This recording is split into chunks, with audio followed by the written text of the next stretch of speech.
I am admitting people now, sir. Okay.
Good evening, everyone. Thank you for joining the broadcast this evening as we begin another session of this insightful broadcast. And so I was just taking a look as the broadcast was starting. And from time to time, I remember that I should actually commend you because today is session 170, which is a lot of sessions that you've had on this broadcast. Probably enough for me to get a PhD now. But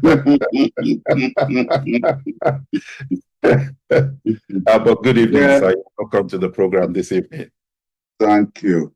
No, I should thank our colleagues who join us every week, bearing in mind that most of them are about the same age group as I am, and yet, they come on board and go through with us. week after week. Really, it's them we should thank. But on their behalf, I accept your gratitude. I accept your gratitude. Wonderful, wonderful. Mm. Sir, this evening, I want to start. I want to start in Africa, and that's because some months back now, when all the coups started happening in Burkina Faso, Mali, Niger, and we had all these issues there, there was the brouhaha about how ECOWAS was handling the issue, what ECOWAS should or shouldn't have done. And then now we find ourselves where these three countries have now decided that leaving ECOWAS is the right thing to do for them. That raised a few questions in my mind, and I thought that maybe we should start with that. How do you react to that message? And are they able to carve something out that works for the three countries, Burkina Faso, Mali, and Niger, that have now pulled out of ECOWAS? Let me start with that this evening, sir.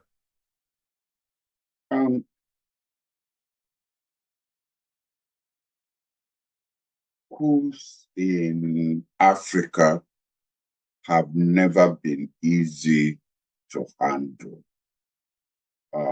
because there is a protocol in almost every African group that coups are not acceptable, that if the government brought in through constitutional means that will be members of the organization. And over the period, and I'm stressing this because people had thought, oh, ECOWAS made a mistake in how it dealt with Niger. ECOWAS had a protocol, and it had used that protocol on Burkina Faso. It had used that protocol on Mali, and so it didn't make a mistake in using the same protocol in dealing with Niger. And you'll recall also that even the African Union, AU, had used the same protocol in dealing, even at one time, with Egypt when the coup was carried out. There are new factors, and it's those factors that have created issues in this time for ECOWAS. And the new factors are, one, the presence of Russia through its surrogate, the Wagner Group. Two, and when I say that, Russia has now seen West Africa as the extension of the continuation of its war in Ukraine, the continuation of its war with NATO, and using a surrogate in West Africa. It's now thought it will weaken NATO by the kinds of things that it has sought to do in West Africa. Two or three, the expulsion of France the West African countries, the Francophone African countries, had never liked the presence of France. Its leadership, the leadership of Francophone West African countries, imposed by France, had no choice but to live with France. But its own people had never liked the presence of France. Well, finally, and I should know this because as minister, I dealt with Thomas Sankara, and I know the kinds of things that he said to me about the presence of France in West Africa and how it interfered with the governance of the West African countries. But now you had a call of young officers who haven't seen Europe, including France, get bogged down in that war between Russia and Ukraine. Now thought this time is right to kick out France, and it made the right call. Now, don't get me wrong. I know France very well. It's one of the most dubious countries in the world. Because if you think that it has washed its hands of West Africa and left, no. I am sure that France is still up to some no good activities, but that is doing behind the scene. I'm sure it is still trying to activate its supporters or its agents, whatever language you want to use, in those countries, in Mali, in Burkina Faso, in Niger. But these were the new factors that has now created problems for ECOWAS. Because if not, if you don't have someone to rely upon, you are not likely to thumb your nose at the group that you belong to. And that's what has happened. These are the new factors. So it's not that ECOWAS has got it wrong. ECOWAS had done what it had always done. The African Union had done what it had always done. But now you have a superpower or a great European power that is, if you like,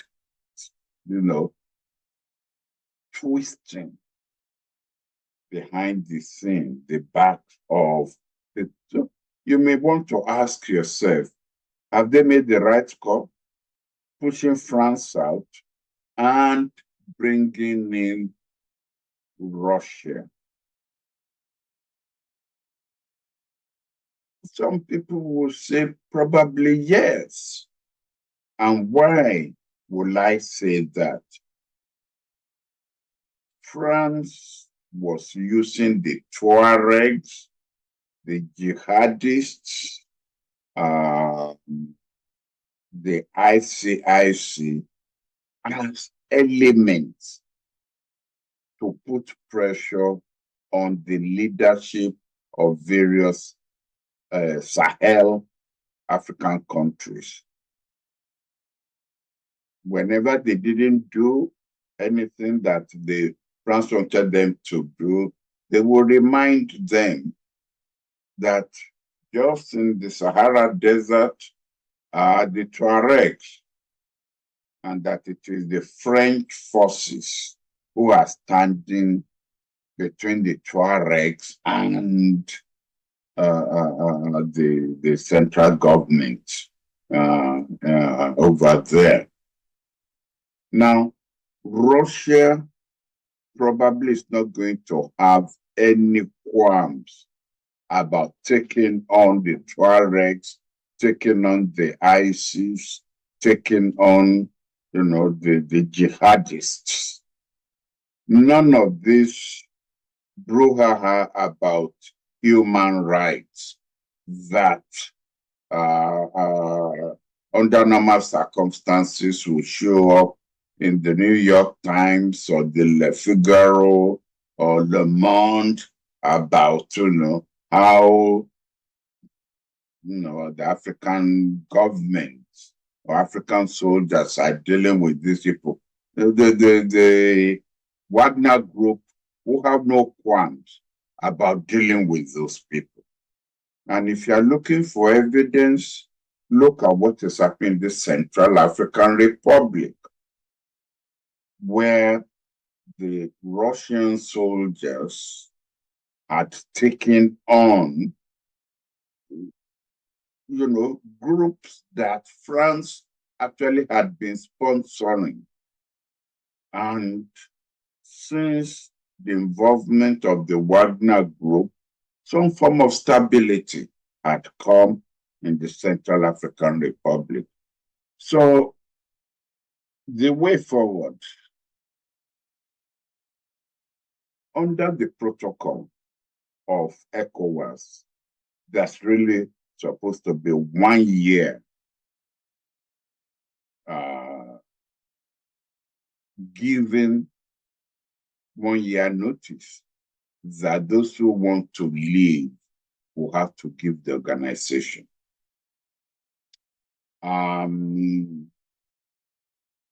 But these fellows, given the military mentality, said they are living with immediate effect. It gives room for maneuver for both sides. And I hope that ECOWAS will be able to send interlocutors to the young men about leaving this question of suspension quietly, readmitting them, pointing out to them that signing agreements with the Wagner Group and with Russia is like getting onto the back of a tiger again. And as one philosopher once said, the only way to dismount from a tiger is to end up inside, and that's the last thing they will want to do. So, to find a way in which, the differences can be handled, and hope that the young men would listen to advice. Now, there's one issue. If you just give me 2 minutes, Yes, there is one issue. You see, part of the charges that Burkina Faso, Mali, Niger leveled against ECOWAS is that they were being teleguided by a foreign country. And my own suspicion is that they are still referring to France. The fact that the chairman of ECOWAS, who happens to be the president of Nigeria goes to France frequently without explaining why he's going there, actually activates this suspicion, this element of suspicion that he's going there to receive instructions on how to deal with the Sahelian situation. Whereas it's not, but it's not from my mouth that you are going to hear rumors unsubstantiated. It should come from his own presidency, why he goes to France frequently as part of measures to deal with this situation. But it doesn't help matters that our president goes to France very, very frequently, especially when there is this suspicion that France is behind the problems of the Sahel. So let me ask this question because it's been raised in a couple of conversations, and I'd like to get your view on this. Number one, these countries felt that it was something they could just do to break away from ECOWAS.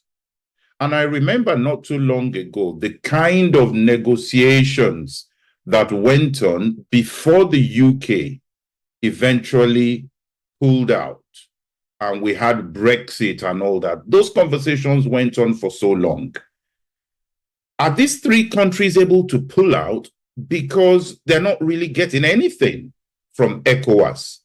And does that call into question what ECOWAS as a body is actually bringing to the table for member countries? No, you can't compare apples with oranges. The European Union is a different situation from ECOWAS. And as I said earlier on, the role of France in ECOWAS, there is no such country playing such a role in the European Union. Nobody is twisting the arm of Great Britain behind the scene. And so you could have a level-headed, prolonged negotiation where each party, Britain on one hand, European Union on the other hand, assesses their interests without being threatened behind the scene. There is a lot of intervention behind the scene with ECOWAS. You raised the question, and quite pertinently, what is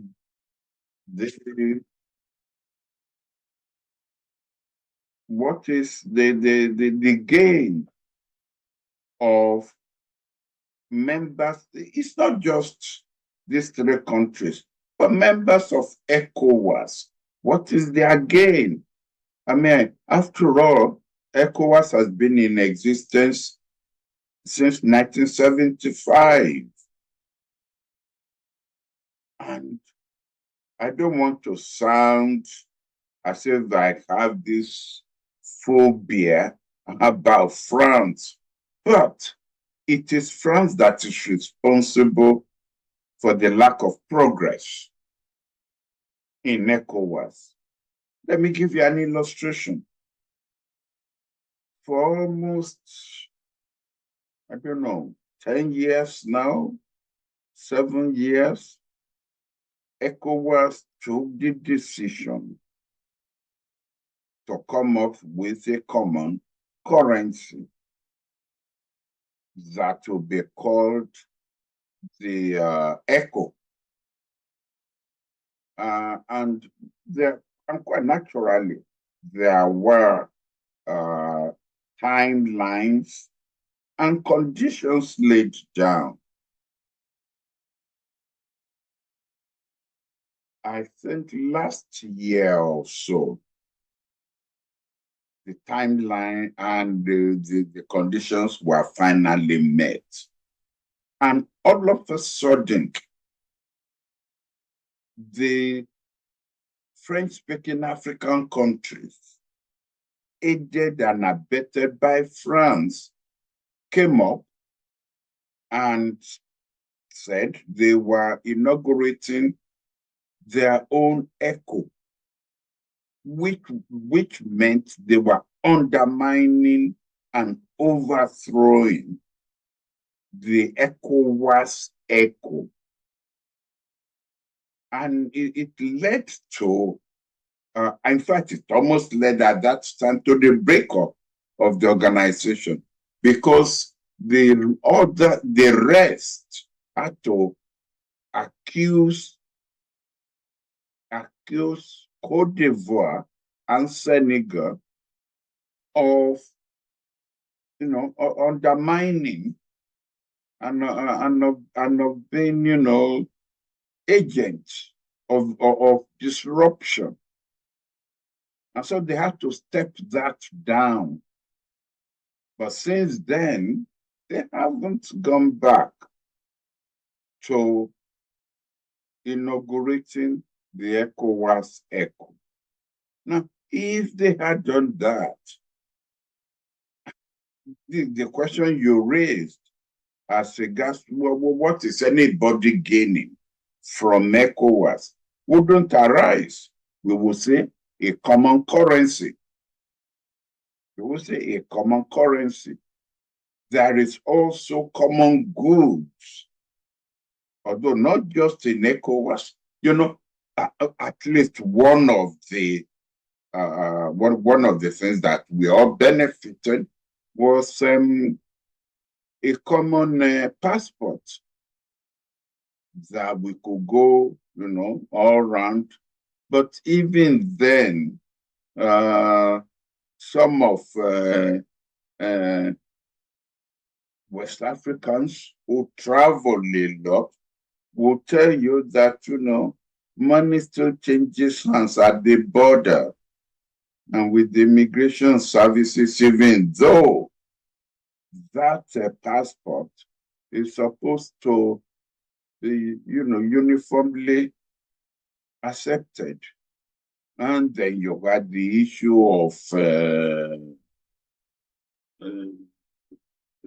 settlement, that for 6 months, you can settle in an African country, in a West African country, without, without all these regulations and what have you. But again, and you could set up businesses. But those of us who monitor these things will know that even businessmen who have paid their fees and what have you still have problems with customs and immigration officers for businesses legitimately set up. So there is no doubt that the success or otherwise of ECOWAS had been undermined by external forces. And that is why it had never really got to where it ought to get to. And that is why people would then say, well, now that 3 countries have decided to leave, are they going to lose? Or is it ECOWAS itself that will lose? And I would like to say, don't let us go that far before we allow wisdom and diplomacy to play itself out. Nigeria has no problem with Russia. So the chairman of ECOWAS still has a role to play in calling in the Russian ambassador and say, we have no problem with you. Don't import European problem into West Africa, or else, there will be consequences. Let us put it that way. Thank you, sir. Let me go to the United States or about America, more the Middle East, but about America. Since October 7, there's been obviously lots of deaths in that region, but there hadn't really been any deaths of American soldiers that were anyway publicly announced. But now we've had a situation where American soldiers have died, at least 3 at the last time I checked. Had died, and many more had been injured in this drone attack on the American base. But President Biden has been quite measured in his response. In the past, the death of an American in the way that these 3 have died would have been enough to spark hellfire over whoever killed the American like that. What is your view on the measured response from President Biden, and what do you expect to happen now? I'm sorry, I must disagree with you that there have been measured responses by the United States. What is new is that the deaths of the 3 American soldiers have been announced. But American drones and American airlines and so on have been bombing Hutus. The Israelis, aided and abetted by the Americans, have been bombing people in Syria, people in Iraq. So really, there has been no time that the United States has not been involved in inflicting damage and deaths on other people, while claiming that he doesn't want to expand the debts, that he doesn't want to expand the negative consequences of what is happening in the Middle East, whereas it has, in actual fact, has been doing so within 2-3 weeks of what Hamas did. 2 flotillas of American naval ships had been sent there. And those naval ships, had Marines on board, and their planes have been flying now. But it's just America announces what it wants to announce. The same thing with Israel. It announces what it wants to announce. Now, the difference in what has happened is that, first of all, because the Americans were killed in Jordan, it was a bit difficult to hide that fact. That's number one. Number two, America did not want and still does not want the retaliation to take place on Iranian territory, but it is prepared to attack Iranian assets Iranian agents and Iranian targets outside Iran. Now, I mean, it takes time to identify all of those. And that's why the United States uses that terminology. We will hit at a place of our own choosing, at a time of our own choosing, and at that people of our own choosing. But I think there is an understanding that the United States is trying to work out with Iran, that it holds responsible for the death of the Americans, and several of them also were injured. I trying to reach an understanding that there has to be a response from the Americans, but it will not expand to the level where Iran itself will now have to retaliate. And that's what I meant by it won't extend to Iranian territory, but definitely Iranian targets will be involved. Yeah, I can see a comment from someone here that says the U.S. Will respond heavily. No American life will be lost without retaliation. USA response is always measured in what they do here. While on the Middle East, there are two questions. And again, you may say, not comparing apples with apples here. But when we look at the judgment of the ICJ in the Middle East and the impact that is supposed to have, okay, how do you react to that? But then at the same time, we compare the judgment of the ICJ regarding Israel and the judgment regarding Ukraine and Russia. So let's pick the first one, which is the judgment regarding Israel and Hamas in Gaza. And then we look at the judgment between Ukraine and Russia, where they practically just dismissed most of the points that Ukraine brought before the court. Help us understand the dynamics there between those two things, sir. Well, the International Court of Justice needs to be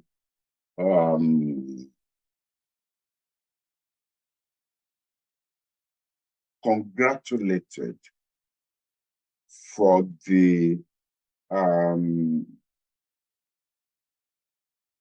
moderation that it showed on the South African Israeli case.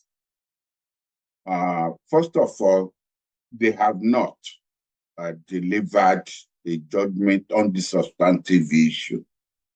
That probably is going to take 4 years, 5 years. What they have done is, what I will call an interlocutory judgment, which means, there were preliminary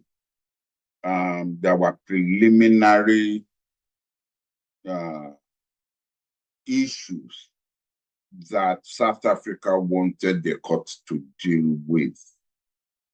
And usually the court is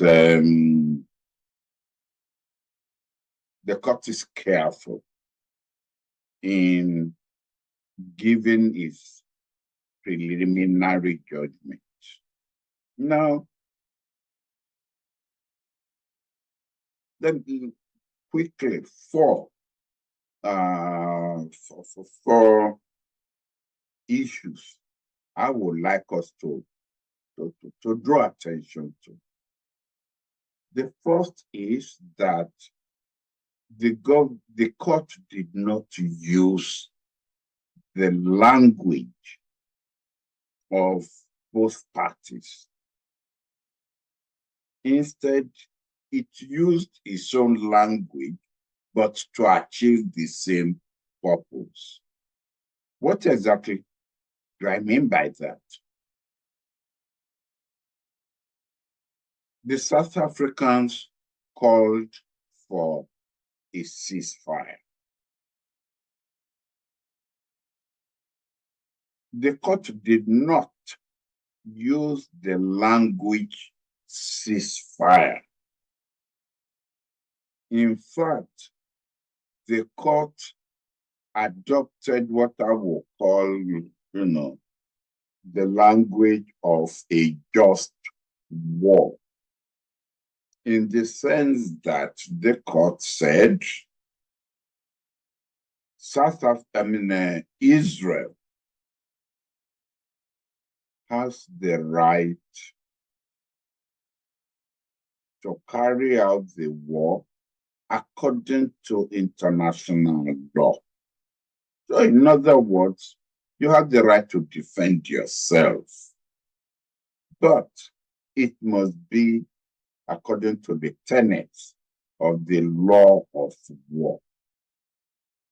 So Israel can claim victory on that the court did not grant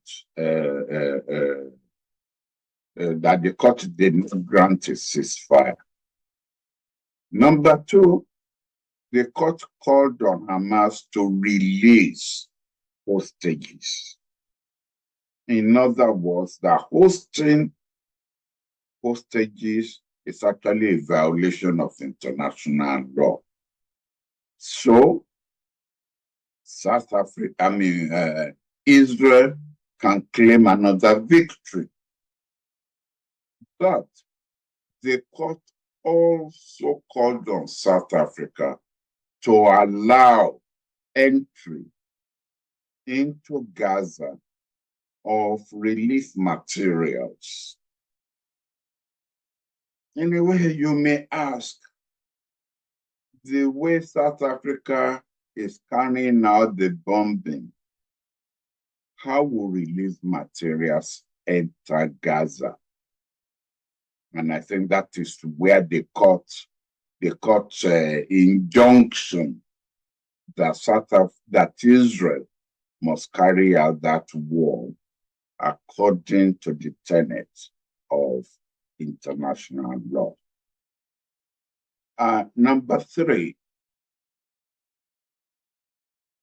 it takes scholars in international law to know that when there are cases before the International Court of Justice, and only states can appear before the court, each state is allowed to appoint ad hoc judges to join the regular members of the court.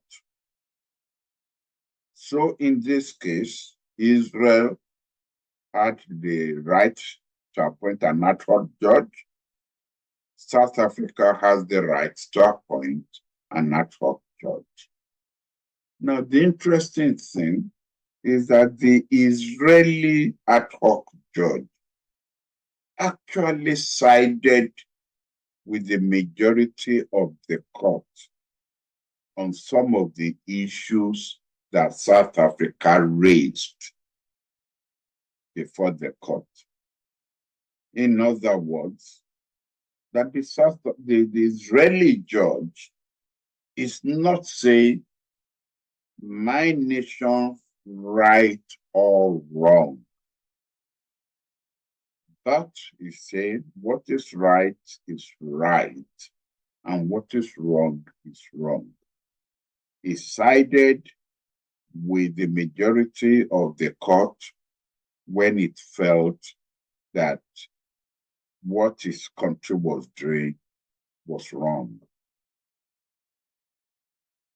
Actually, the judge who 100% dissented from the judgment of the court was the Ugandan female judge,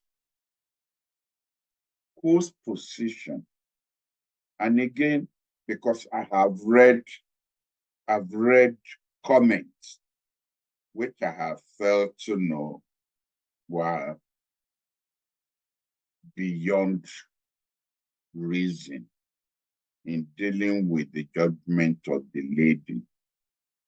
What the Ugandan judge said was, there's a threshold of diplomacy that you need to reach before you can activate the jurisdiction of the court, and that South Africa had not reached that level before it activated the jurisdiction of the court, and that therefore the court should not have accepted to entertain the case. Where I feel the lady was wrong is that if that is your position, but the majority of the judges have said they have jurisdiction, then don't stick to your point of view. Because there were judges who, in writing, I won't call it dissenting opinion, but in writing their own opinion, you could see they expressed views that they were not comfortable with the court. They were not comfortable with the argument of South Africa in terms of reaching the bar where the jurisdiction was activated, that they really were not comfortable, but that since the majority has said yes, well, we will deal later on with the substantive issue of genocide. That to me was a mature position by those judges, and I think it would have helped the Ugandan judge also to have adopted that position. But nevertheless, the point I'm trying to make is that judges on that court don't have to adopt a position of my country right or wrong. So I think that we need to appreciate the role. We need to appreciate the judgment of the court. One last point. The judgment of the court allowed Netanyahu to step down his vitriolic position on this issue. He issued a statement within 2 hours of the judgment of the court. And this statement was made up of 2 statements. One, he said Israel has always operated within the confines of international law. Secondly, Israel has the right to defend itself. And that's what the court said, but not in the vitriolic language that Netanyahu usually used. So the judgment allowed Netanyahu to step down and behave more as a reasonable head of state than normally is normal behavior. You asked what is the difference between the South African Israeli case and the judgment of the court on Russia,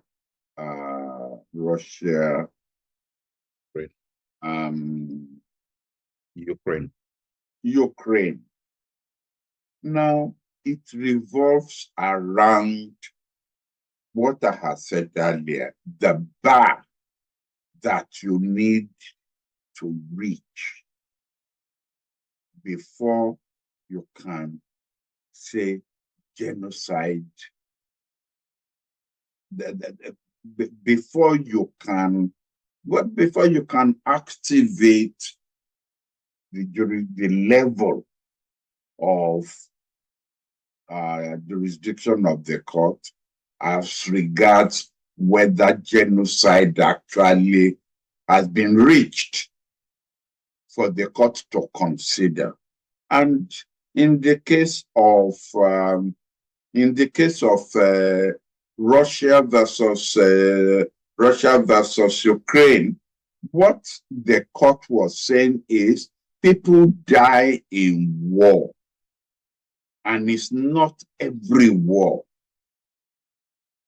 that leads to genocide. It's not every death in war that automatically leads to accusation of genocide. People die in death. Unfortunately, in war, people die, and that Ukraine cannot, automatically translate death in war to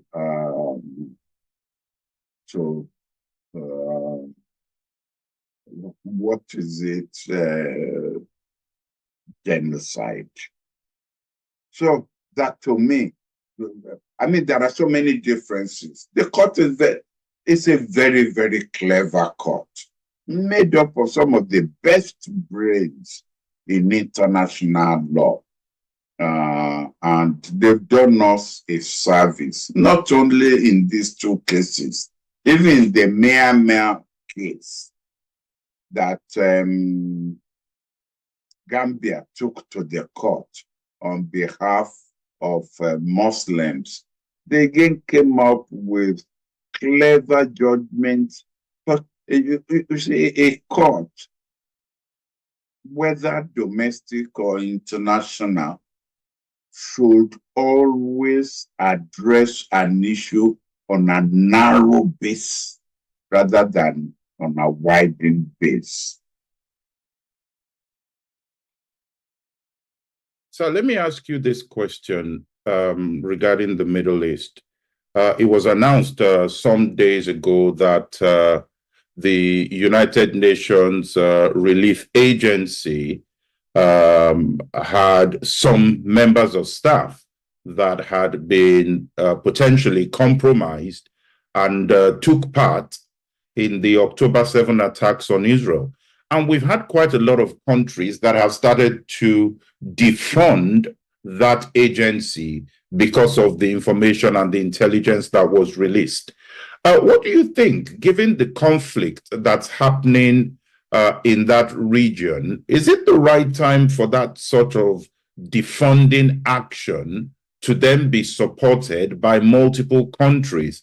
And the list of countries seems to be growing in that area. What are your thoughts on that, sir? If out of 12 disciples, you had one Judas, out of thousands of people who are working for that United Nations agency, you mean you wouldn't be expecting that there are some who will fall, who will break the lines that you will expect them not to break. From what I understand, only 5. Please correct me if I'm wrong. Only 5 names have been submitted by Israel to the United Nations. And I understand that 130 something thousand people work for that United Nations agency. I mean, come on. Israel and the others, it's again the usual thing. The world is so guilty over program of the Second World War that any excuse that they get to support Israel, they do. But you have the what's the name from? It's a Scandinavian country that has said no. If you withdraw funding from this organization, in fact, you make the matters worse, because these are people who provide schooling, who provide health, who provide, for the, nobody else does it for the Palestinians, not Israel. And if you now decide that you are going to withdraw your support, you're just creating more enemies, not only for Israel, for the world, by doing that. Because then there's nobody who these people can turn to for even a slice of bread and a bottle of water. And I think that, given what Israel itself is doing to the Palestinians, not only in Gaza, but on the West Bank, in the occupied territories, were those people involved in, and don't forget, even before what Hamas did, for almost 2 years, Israel had been sending in troops to the West Bank, sending troops to occupied territories for all sorts of things. And so, to me, I hope it's just a gesture, and that next month they will have made their point, and they will be back with the kind of they will be back in terms of contributions that they make to these organizations. But you cannot expect any organization in which human beings are involved to be 100% pure. Or else we won't have prison in the world. There will be no prison, and there will be no prisoners in the world. Absolutely, sir. One question someone has sent direct to me here, that what do you expect the way President Biden is responding to the attack of the American soldier's death? To what extent will that harm harm him during the forthcoming elections? No. I mean, it's clear. He has to respond. If he doesn't respond, he's dead at the polls. He must respond. But he will also respond, in a moderated way. But I thought the question you are going to ask is, will his response be helpful? Will his response stop attacks on American soldiers, and the answer is no. All the bombing by Britain and the United States on the Hutus, has it stopped? Has it stopped? The Hutus bombing ships? No. These things, but you satisfy yourself. You've done. You've responded. You've retaliated. You've done what you are supposed to do. But that it will work? No, it won't work. But that doesn't mean that he must not do anything. He must do what he has to do for electoral purposes. I would do the same. I would do the same. But I also know that, they will be back. When I say they, the actors on the scene will be back. Let me end on this note. AFCON 2024 is on. Nigeria still there. I'm not sure if you're following it this time around, but Nigeria still there. South Africa still there from what I could see. Maybe, things have changed, but what message do you have to the Nigerian team? First of all, well, you know me now. I always answer questions I'm not asked. I think the performance of the referees have been below par. Some of the decisions have been unjustifiable. That's one. Number two, to me, the standard of the Nigerian team has also been below standard. I have a favorite team. Let's go into that. But the tactics of that team is to try to waltz their way into the goal. Their coach seems to forget that there are things like firing a shot from 50 meters or 100 meters. Instead, they want to dribble and everything until they get the ball. And in the process, they lose the ball. Now, I know what the tactics says. And, referees have also become smart. They want to be triple so that they fall down. And then they get a penalty. That's why they don't fire the shot. They dribble into the penalty area.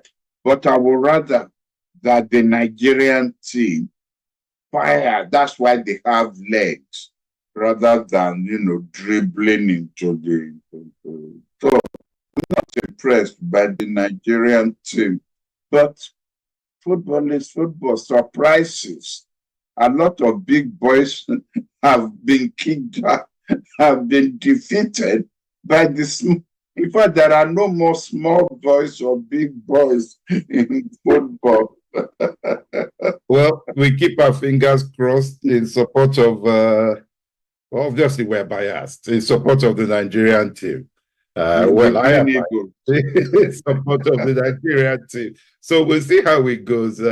Maybe next week when we're meeting, we can still talk about the Nigerian team being there, but you never know what will happen. Thank you very much, sir, this evening. My pleasure. And thank you to our viewers that are here. We'll be back same time next week, 7 p.m. Nigerian time, and I'm sure that there will be lots more to talk about. And please, I saw someone put in a note about the recording. Please bear in mind that all these recordings usually end up on our YouTube channel as well. So while this meeting is going on, we are broadcasting the session on YouTube. You can always go back and check if there's anything that Prof said that maybe you want to re-listen to. It's on the YouTube website as well. Just search Through My Eyes with Professor Bolaji Akinyemi, and you will see a whole long list of sessions that are on YouTube. So to the person who wanted me to record and I denied, apologies about that, but it's on YouTube already. Thank you very much, everyone. On that note, we'll be back next week.